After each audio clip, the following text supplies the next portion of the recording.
Kain! Yung security check, bawal yung lalaking battery.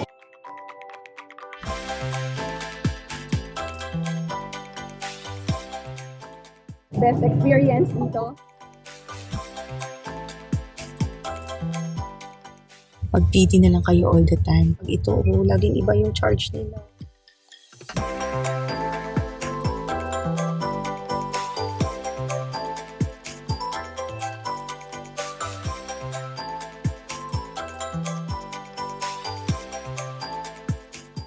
Ang ganda.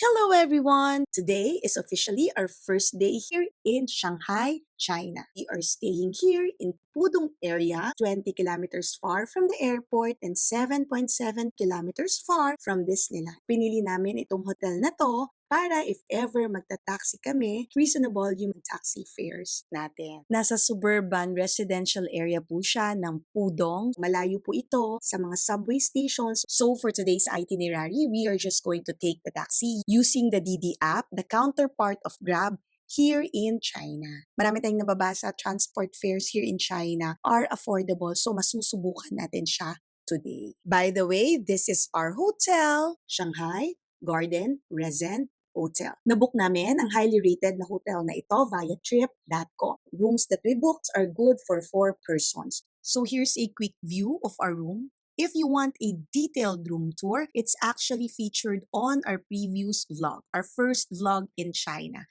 With the right timing and early booking, you can get the room for as low as 3,500 pesos. Of course, excluding peak seasons. During our stay from December 25 to December 27, we got the room for less than 9,000 pesos for 2 nights. One room, good for 4 persons with breakfast. For today's itinerary, we are going to Shanghai Disneyland. But before that, let's get inside and have breakfast.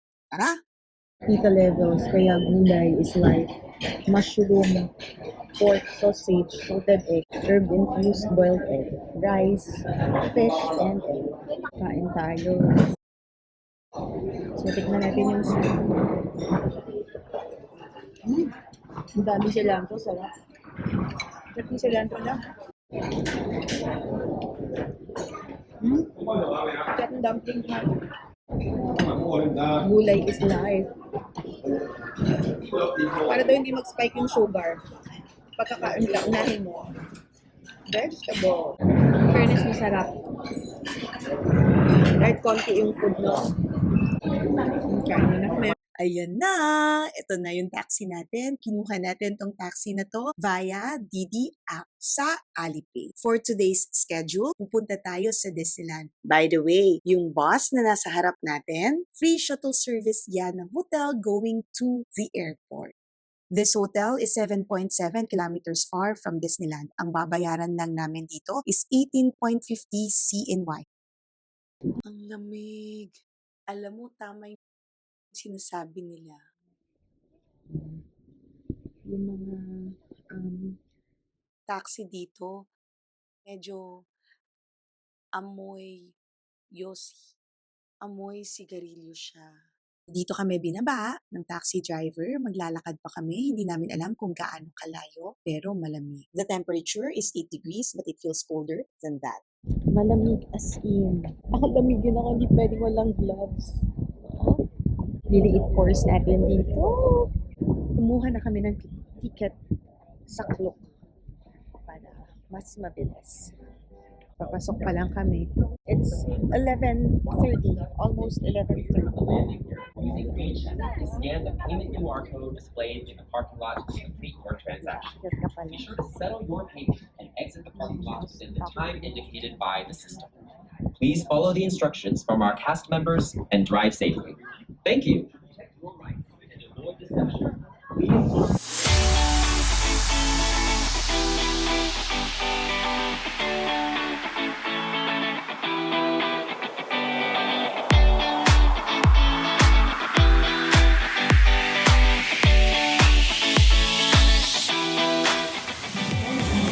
Nasa first zone pa lang kami, yung security check. Ayan, bawal yung lalaking battery. So, yung battery handle ng GoPro ko, yung Volt. Meron naman tayong cellphone, tsaka hindi nila kinuha yung DJI camera. Pero nakita na. They will inspect your bag thoroughly. Talaga may flashlights sila. So, yun yung bag. So, okay lang. Meron pa naman tayong pang-scan ng mga pictures. Be mindful when you're coming here. No? Dito sa security check, medyo strict sila. So, bawal yung mga malalaking bag. For security purposes lang. So, let's just compare. By the way, hindi nila kinonfiscate yon ha. Nilagay lang sa storage, luggage storage. So, ang natira sa camera ko, ito na lang. Ayan, usually may handle yan. Ayan na lang. Okay lang naman. So, gamitin na lang natin. Nagamit pa rin naman. Wala lang extra battery. That's okay. We are here sa second zone, sa pangalawang proseso. Diyan natin papakita yung tickets na pinurchase natin. Yung QR code ng mga tickets natin. We book this activity via Klook. Sobrang organized and efficient yung process. Nakapasok na kami. Hindi mo na kailangang iscan yung QR code. Ang isa-scan mo is actually your passport. So when you book your tickets, especially on Klook, you have to provide the exact details from your passport para when you get inside, if the details na provide ninyo sa booking platform is the same from your passport, wala kayong magiging problema. Yun na yun. Kasi di ba i-register mo yung passport? Ayan. Let's go.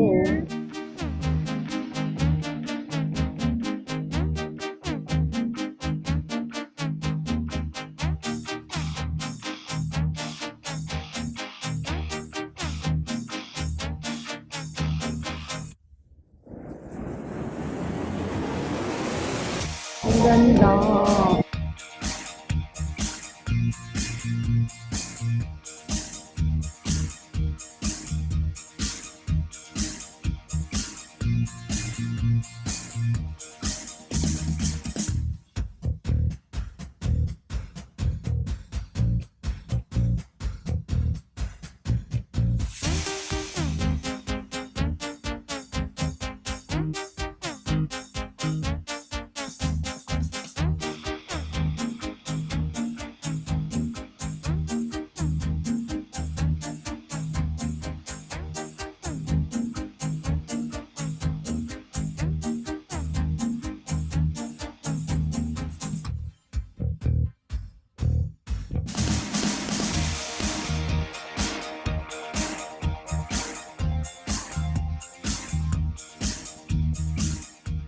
Ganda niya.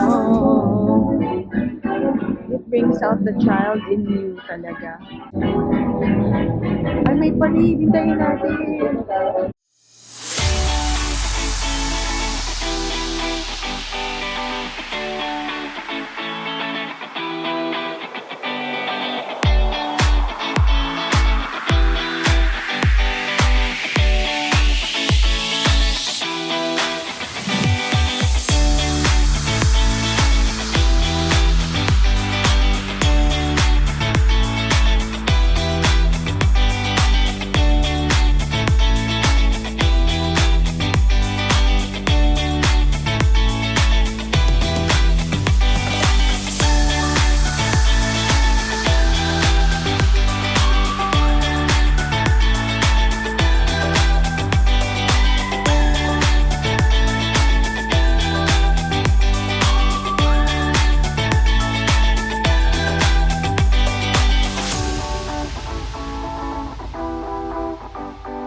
experience dito.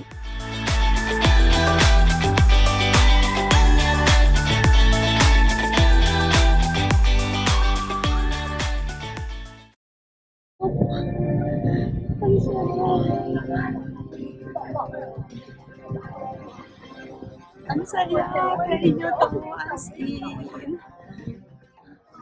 Ang setup nila lahat yung isa, no? Kung pupunta kayo dito, gusto nyo matry lahat, kuha kayo ng fast pass. Dami tao. Tara, hanap tayo food. Let's eat.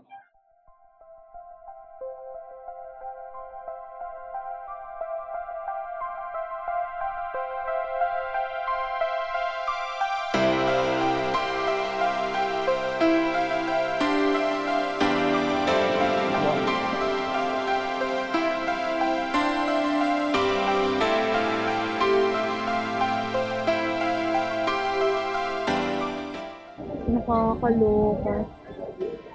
Ayan yung bracelet. Sure kayo ni Daddy? Enjoy your food. Dami.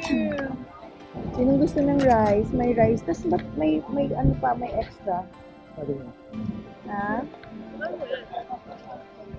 Yung sarap ng corn nila. Talaga? Kain. 542? Saka yan, dapat ang sakyan natin yung mga rides na dito lang meron. Kasi yung ibang rides meron din naman sa Hong Kong. Eh. Masarap daw yung biscuit. Ay, naubos na. Kain pa ba? Walang pagkain sa hotel. Dami nating masusobra. Kasi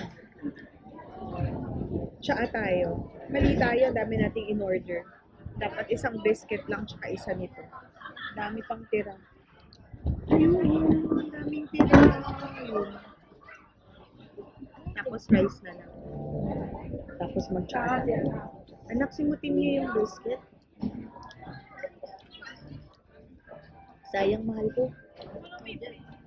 Masarap yung brisket, no, anak, no? Masarap yung brisket. Bakit mo sabing masarap? Para meron siyang pagka-silver. Tsaka meron pang Smoky na flavor. Malambot. May tira kami. Pag hindi naubos, si Papa take out namin. Yun, no? Sayang eh. Oh, dinner na namin yan. Lamig. Pahapon na. 4 o'clock na. Bilis ng oras. Ang sarap ng tsaa. Take away box. Okay. Lagay mo sa gilid. Yung, wait ako na. Huwag na siguro yung vegetables, mapapanis yan eh. Oo, saglit. Paano to? Ayun na, ayun na. Sayang yung ano. Eh, Tapos yung rice, ano. Baunin din natin yung... Oh, may dinner na. I said baguette. Tep, maiwan mo yung ano mo. oh, tissue malinis. Thank you. Ay! Nasira.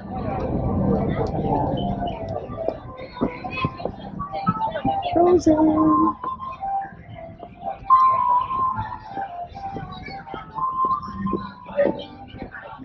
As a reminder, there is no smoking or eating in the theater.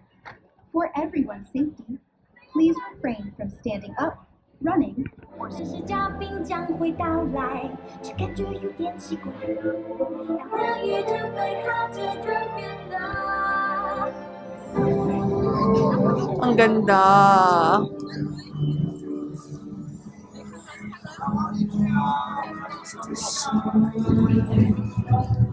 Aha.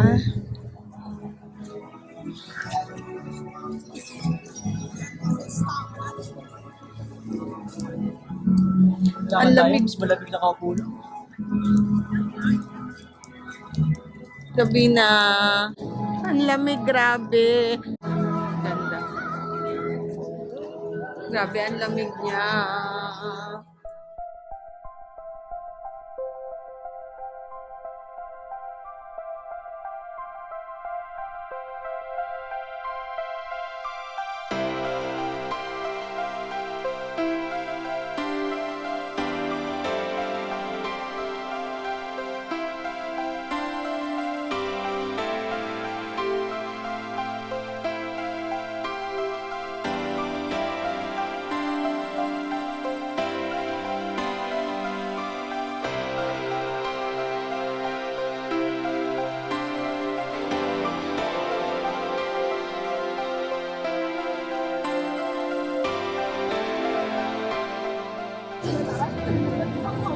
Okay lang. Thank you, Mami. You're welcome, baby ko.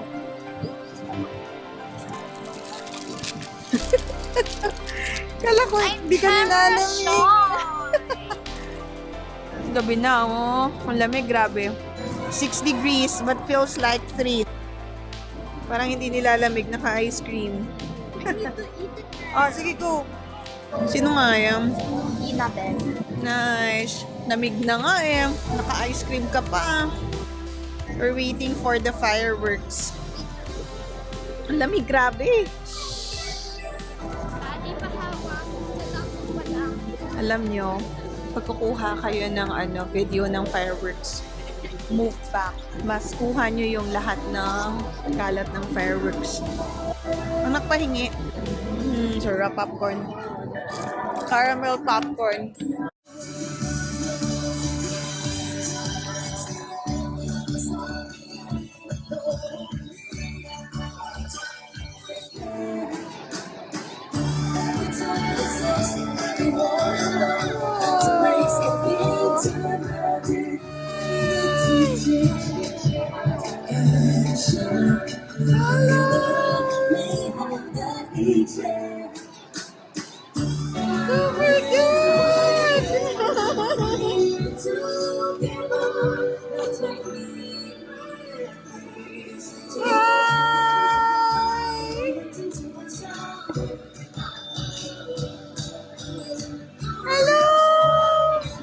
Oh, the princesses.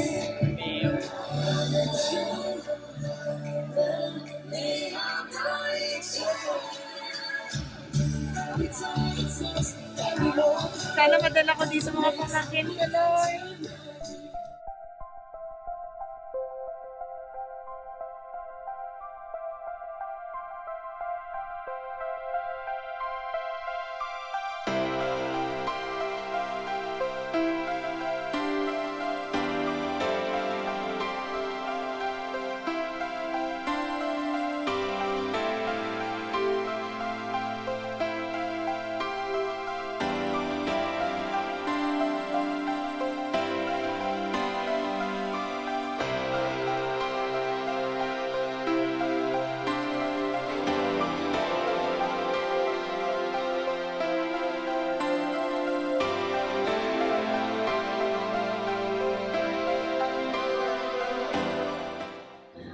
Napagod ang auntie nyo. Sobrang lamig.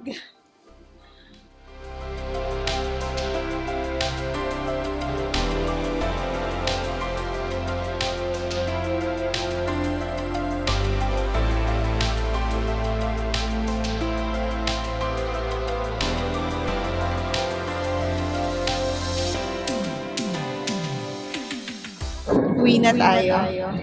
Kukunin lang natin yung nilagay sa locker. Kasi bawal yung bulky na battery ng GoPro Volta. Sa tabi lang ng Starbucks. At saka ng World of Disney. It's the World of Disney. Yun yung Starbucks. Tapos ito yung locker. Yan o. Luggage storage din. Yun. Okay. Ano to? Right wing to paglabas mo ng Disneyland. Lalakad pa tayo dun for the taxi. Pauwi na kami. Hindi namin natatry. Yung shuttle service ng hotel from Disneyland, no? Kahapon naman from the airport, wala rin kasi medyo may language barrier. Nagkakaroon ng misunderstanding. Hindi kami na-inform saan ang waiting area or bay area na designated sa shuttle nila. So, ang ginawa namin dun sa mga sa area kung nasaan yung mga shuttle service ng Disneyland, mayroong taxi bay doon. Sumakay kami ng taxi. Total mura lang naman. Hindi na kami nagdidi kasi palubat na yung phone. While booking, biglang maglubat. So, nag-queue na lang kami. Sumakay na lang kami doon sa mga taxi. Hindi ko alam magkano abutin ang bill namin. Pero meter naman siya. Sa DD app, it's just 20 RMB. Tingnan natin kung magkano abutin natin dito. Please lang. Dito na kami agad sa hotel. Malapit lang. Tingnan natin kung magkano yung bill natin. By the way, ang hotel namin is just 7 kilometers away from Disneyland. Kanina, going to Disneyland from this hotel, nag-book kami ng taxi using the TT app. Ang taxi fare namin is just 18.50 CNY or roughly around 150 pesos only. Now, we are approaching our hotel and currently our running taxi fare is almost 60 CNY already. Here's an update kung gaano na tayo kalapit sa ating accommodation. Ito na siya. Tanaw na natin. Malapit na tayo. Just to give you an idea, before flying here in China, nag-save kami sa phone ng address ng hotel namin in Chinese characters. In fairness, nagamit namin siya several times para ipakita yung address ng hotel natin. At kanina nga, yun yung ipinakita natin sa taxi driver natin pagsakay natin dito sa taxi. Yeah, Alipay. 200。你要扫码付钱。 You want scan? Yeah. Alam nyo, OK， so pag-TD na lang kayo all the time. Kasi pag ito, laging iba yung charge nila. Ayan o. So, yan siya. Why that 67? Ayun. Alam nyo, medyo mabilis yung metro ni Kuya. Tapos Good. ayaw pang mascan, maread ng Alipay yung binigay niyang code. So lalo kaming tumatagal. So lalo tumatakbo yung metro. Hmm? Mm.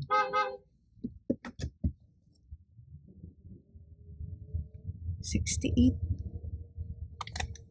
Ang lapit lang yun. Kanina nga kami, 20 lang eh. Ay, nako. Talaga.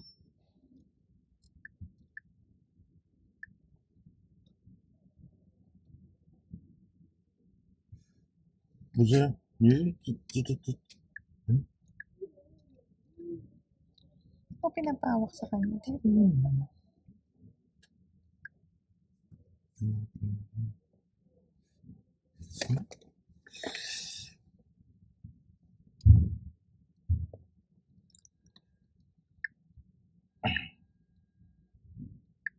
Generate QR. Ayun. For some reasons, alam nyo, hindi nare-recognize ng Alipay yung QR na generate ni Kuya. 你要打开扫码扫一下我的 So hindi kami makapagbayad. Kaya lalo kaming tumatagal. And while we are trying to settle our fees, tumatakbo din yung metro. Kaya pataas ng pataas. You need to open the scanner and scan my code. Ayan, Alipay te po.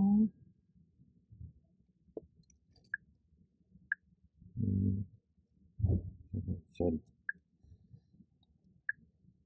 Magkano kaya magiging final fare namin dito? Ayan na Alipay. Please scan niya yung code. Tara. Code niya.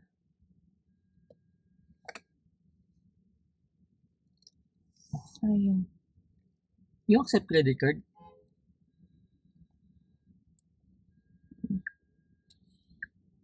Mm. 你这个码怎么扫的？用其他的手机扫，你这个 Generate 手机不行。 Ayan o, Alipay. Pay ano eh, powered by Alipay. Sino ka? Ano sabi? How did you scan this code? 调这一点。 Naman kasi ito. Subukan ko nga. Nakakaloka. Dito na kami sa hotel. Nag-taxi kami. Umabot ng 79 yuan yung binayaran namin sa taxi compared kanina na 18.50. So in Philippine peso, roughly around 670 pesos yung binayaran namin ngayon compared sa 150 kanina umaga. So four folds, 'di ba? Kaya if you're traveling to China soon, please use your DD app. Mas practical siya. The primary reason why we booked this hotel, it's because of their shuttle service from the airport to the hotel and hotel to Disneyland. Unfortunately, ang hirap nilang makonta. Feeling ko rin on my end, may shortcoming or pagkulang din ako dahil hindi ako nakapag-install ng WeChat. Yun kasi yung parang messenger nila dito. So, hindi kami makapag-communicate ng maayos. Plus, apparent yung language barrier. So, make sure when you come here, you also install the WeChat. We're back. Sobrang lamig sa labas, grabe. O ito, yung mga hindi inalaw kanina sa loob ng Disneyland, yung tripod, selfie stick na mahaba, plus itong Volta ng GoPro. It's an extra battery and handle at the same time. Na wag na kayong mag-attempt na magdala papasok nito sa Disneyland. Meron silang ginagamit na light and metal detector to detect. Their policies are valid and they mean well naman. So let us just comply. You're so kind, Thomas. Thank you. If you find this video helpful and informative, please like it, share it, or drop a comment or suggestions on how to make the next videos better. Wow, may pa ganon. May pa welcome. Wow. Parang Europe yung architecture. Ganda. Makatuwa naman dito. Hanap tayo ng food kasi gutom na. Punta tayo sa Nanjing Road. Don't forget to subscribe for more adventures. See you on my next China vlog.